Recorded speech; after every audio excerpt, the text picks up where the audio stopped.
हरे कृष्णा। तो दोस्तों, आज के हमारे इस वीडियो में गणेश जी भगवान की बहुत ही सुंदर कहानी लेकर आई हूँ।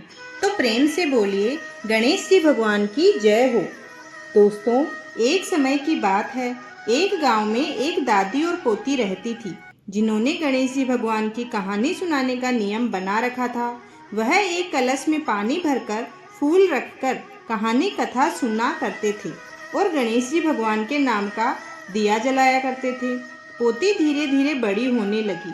कुछ समय के बाद पोती का विवाह हो गया। जब वह ससुराल जाने लगी, तब दादी ने उसे एक सिर्फ कलश में जल भर कर दिया और कहा, बेटा, गणेश जी भगवान की कहानी का नियम कभी मत छोड़ना। लड़की विदा होकर ससुराल को चली। चलते चलते रास्ते में वह सोच में पड़ गई कि जब ससुराल में सब पूछेंगे कि बहू अपने पीहर से क्या क्या लेकर आई है अपनी विदाई में, तो मैं क्या कहूँगी। गणेश जी महाराज ने सोचा कि यह मेरी भक्त है, बचपन से ही यह मेरी नियम से कहानी कथा करती है और आज यह लड़की बहुत परेशान है। मुझे इसके संकट को मिटाना चाहिए। रास्ते में पोती ने गणेश जी भगवान की कहानी कथा सुनी और उनके नाम का स्मरण किया और दिया जलाया। जैसे ही उसने कहानी कथा करके भगवान जी को प्रणाम किया, वैसे ही उसने देखा वहाँ पर हीरे मोतियों का कुंड भर गया है। हीरे मोतियों के बड़े कुंड को देखकर वह लड़की बहुत प्रसन्न हुई। उसने बहुत अच्छे अच्छे कपड़े पहने, खूब गहने पहने और ससुराल के लिए रवाना हुई। यह सब उसके ससुर जी ने देखा। ससुराल पहुंचने पर उसके ससुर जी ने कहा, हमारी बहू तो बहुत बड़े घर की है, बहुत धन धान्य लेकर आई है, कुछ अच्छा सा भोजन बनाओ। सास पड़ोस के घर में जाकर चावल और मूंग लेकर आई और उनसे भोजन बनाने लगी। जब लड़की की सास चावल बनाने लगी तो बहू बोली, मां जी, मूंग की दाल और चावल मेरे कलश के जल से बनाओ। तभी चमत्कार हुआ। उनकी पूरी रसोई अनाज और तरह तरह के व्यंजनों से भर गई। उसकी सास बहुत प्रसन्न हुई कि मेरे घर में तो बहू के रूप में साक्षात लक्ष्मी आई हैं। उसने अपनी बहू से कहा, आओ बहू, भोजन कर लो। तब बहू ने कहा कि अभी तो किसी ने भोजन नहीं किया है, तो मैं कैसे भोजन कर लूं? और मेरा गणेश जी महाराज की कहानी कहने का नियम है। फिर सास ने कहा, बहू, मैं भी तुम्हारे साथ कहानी सुनूंगी। फिर बहू ने कलश में जल भरकर कहानी कहना शुरू किया और घर के सभी सदस्यों ने बहू द्वारा सुनाई गई कहानी कथा सुनी। गणेश जी भगवान की कृपा से उनके घर में धन का भंडार भर गया। यह देखकर सास और भी अधिक प्रसन्न हुई और बहू के द्वारा लाया गए धन और उसकी कहानी का प्रचार करने के लिए वह खुशी खुशी गणेश जी महाराज के प्रसाद बांटने चली गई। तभी उसके पड़ोसन ने कहा कि अभी अभी तो तुम बहुत चावल और दाल उधार मांग कर ले गई थी और इतनी सी देर में क्या हुआ कि तुम पूरे गांव में इतना सारा धन बांट रही हो, प्रसाद बांट रही हो। तब उसकी सास बड़ी प्रसन्नता के साथ बोली, मेरी बहू हर रोज गणेश जी भगवान की कहानी कथा सुनती है और कहती है, यह सब उसी कहानी का फल है। यह बात सुनकर पड़ोसन को बड़ी हैरानी हुई। उसने कहा, मैं भी गणेश जी भगवान की कहानी कथा करूंगी। अब पड़ोसन भी नियम से गणेश जी भगवान की कहानी कथा सुनने लगी। कुछ दिनों में ही गणेश जी भगवान की कृपा से पड़ोसन के घर में भी अन्न धन के भंडार भर गए। गणेश जी महाराज, जैसी कृपा आपने उन दादी पोती के साथ की, पड़ोसन के साथ की, वैसी कृपा आप अपने सभी भक्तों पर बनाए रखना। प्रेम से बोलिए गणेश जी महाराज की जय। आप सभी को करवा चौथ की ढेर सारी शुभकामनाएं। माता करवा आप सभी सुहागिनों को अमर सुहाग होने का आशीर्वाद दे। आज हम सुनेंगे करवा चौथ पर सुनी जाने वाली पावन और पौराणिक कथा। एक साहूकार के 7 पुत्र थे और वीरावती नाम की एक इकलौती पुत्री थी। 7 भाइयों की अकेली बहन होने के कारण वीरावती सभी भाइयों की लाडली थी और उसे सभी भाई जान से भी बढ़कर प्यार करते थे। कुछ समय बाद वीरावती का विवाह एक युवक से हो गया। विवाह के बाद वीरावती अपने मायके आई और फिर उसने अपनी भाभियों के साथ करवा चौथ का व्रत रखा। लेकिन शाम होते होते वह भूख से व्याकुल हो उठी। सभी भाई खाना खाने बैठे और अपनी बहन से भी खाने का आग्रह करने लगे, लेकिन बहन ने बताया कि उसका आज करवा चौथ का निर्जल व्रत है और वह खाना सिर्फ चंद्रमा के दर्शन कर कर ही, अर्घ्य देकर ही खा सकती है। लेकिन चंद्रमा अभी तक नहीं निकला है, इसलिए वह भूख प्यास से व्याकुल हो उठी है।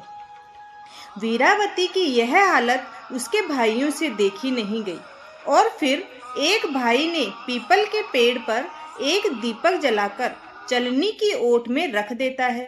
दूर से देखने पर वह ऐसा लगा कि चांद निकल आया है। फिर एक भाई ने आकर वीरावती को कहा, बहन, चांद निकल आया है, तुम उसे अर्घ्य देने के बाद भोजन कर सकती हो। बहन खुशी के मारे सीढ़ियों पर चढ़कर चांद को देखा और उसे अर्घ्य देकर खाना खाने बैठ गई। उसने जैसे ही पहला टुकड़ा मुंह में डाला तो उसे छींक आ गई। दूसरा टुकड़ा डाला तो उसमें बाल निकल आया। उसके बाद उसने जैसे ही तीसरा टुकड़ा मुंह में डालने की कोशिश की तो उसके पति की मृत्यु का समाचार उसे मिल गया। उसकी भाभी उसे सच्चाई से अवगत कराती है कि उसके साथ ऐसा क्यों हुआ है। करवा चौथ का व्रत गलत तरीके से टूटने के कारण देवता उससे नाराज हो गए हैं।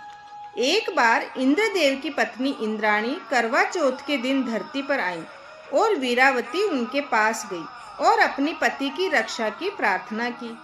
देवी इंद्राणी ने वीरावती को पूरी श्रद्धा और विधि विधान से करवा चौथ का व्रत रखने के लिए कहा। जब वीरावती अपने ससुराल जाने के लिए तैयार हुई तो उसकी माँ ने उसे वस्त्र देने के लिए अपना बक्सा खोला तो उसमें सारे वस्त्र सफ़ेद रंग के हो गए। उसने अपनी पुत्री को वही सफ़ेद साड़ी देकर विदा किया और कहा, पुत्री, रास्ते में जो कोई भी मिले उसे आशीर्वाद लेकर ही जाना। तो वह पुत्री जहाँ पर भी रास्ते में जो कोई भी मिला उससे आशीर्वाद लेने के लिए उनके पैर छुए, लेकिन किसी ने भी उसे अमर सुहाग या सदा सुहागन का आशीर्वाद नहीं दिया। लेकिन जब वह अपने ससुराल में पहुंची और अपनी छोटी सी जेठूती के पैर छुए तो उसने उसे अमर सुहाग का आशीर्वाद दिया। जब उसके पति को ले जाने लगे तब उसने कहा कि मैं अपने पति का अंतिम संस्कार नहीं करने दूंगी, मैं अपने पति की सेवा करूंगी और अपने पति को वापस जीवित कराऊंगी। सबने सोचा कि इसको गहरा सदमा लग गया है, लेकिन किसी बड़े बूढ़े के कहने पर उन्होंने उसके पति का अंतिम संस्कार नहीं किया और गांव के बाहर एक झोपड़ी बना दी, जहां पर वीरावती अपने पति के साथ रहने लगी। कुछ दिनों बाद चौथ का व्रत आता है तो वीरावती उन चौथ माता के पैर पकड़ लेती है। चौथ माता बोलती है, माही चौथ माता बोलती है, हट हट पापिनी हत्यारिणी, छलनी में से चांद देखनी, मेरे पैर छोड़ दे। लेकिन वीरावती उनके पैर नहीं छोड़ती है। तब माही चौथ कहती है, मुझसे बड़ी वैशाख की चौथ आएगी, उनके पैर पकड़ना, वही तुम्हें सुहागन का आशीर्वाद दे सकती है। कुछ दिनों बाद वैशाख की चौथ आती है, उसके बाद भादवे की चौथ आती है। भादवे की चौथ भी यही कहती है, हट हट पापिनी हत्यारिणी, छलनी में से चांद देखनी, मेरे पैर क्यों पकड़ती है। तब वह वीरावती बोलती है, माता, मुझे सुहाग का आशीर्वाद दो, मेरे पति को मरे हुए आज लगभग साल हो गई है, आप मुझे अमर पति अमर सुहाग का आशीर्वाद दीजिए। तब भादवे की चौथ बोलती है, मुझसे बड़ी करवा चौथ की व्रत आएगा तो उसका पैर मत छोड़ना, अगर तुमने उनके पैर छोड़ दिए तो तुम्हें कभी भी सुहागन होने का आशीर्वाद नहीं मिलेगा। वीरावती ने करवा चौथ का व्रत रखा। करवा चौथ माता आई तो वीरावती ने उनके पैर पकड़ लिए और उनको अपना सुहाग जीवित करने के लिए मिन्नतें करने लगी। माता को उस पर दया आ गई। उन्होंने अपनी छोटी उंगली की खून से उसके पति के ऊपर छींटे मारे। इन छींटों से उसका पति हरे राम कहकर उठ खड़ा हुआ और बोला, बहुत लंबे दिनों से सोया हुआ हूँ। तब माता उन दोनों को सुखी जीवन का आशीर्वाद देकर अंतर ध्यान हो जाती है। वीरावती बोलती है, आप कह रहे हो मैं खूब सोया और यहाँ मैं 1 साल से आपके उठने की प्रतीक्षा कर रही हूँ। जब सुबह गांव वालों को पता चला कि उनकी झोंपड़ी में किसी आदमी के बोलने की आवाज़ें आ रही है, तो पूरा गांव उन्हें देखने गया। तब उन्होंने देखा कि वीरावती अपने पति के संग चौसर खेल रही है। इसके बाद पूरे गांव में ढिंढोरा पिटवा दिया गया कि जो भी करवा चौथ का व्रत पूरी श्रद्धा और भावना के साथ करेगा, उसे हमेशा सुहागिन होने का आशीर्वाद मिलेगा और उनका दाम्पत्य जीवन हमेशा खुशियों से भरा रहेगा। हे करवा माता, जैसे पहले आपने वीरावती का परीक्षा ली, वैसी परीक्षा किसी की मत लेना, और जैसे आपने उसे सदा सुहागन का आशीर्वाद दिया, हे माता रानी, हम सब पर भी अपना वही आशीर्वाद बनाए रखना। जय करवा माता की, जय चौथ माता की, जय हो गणेश जी महाराज की।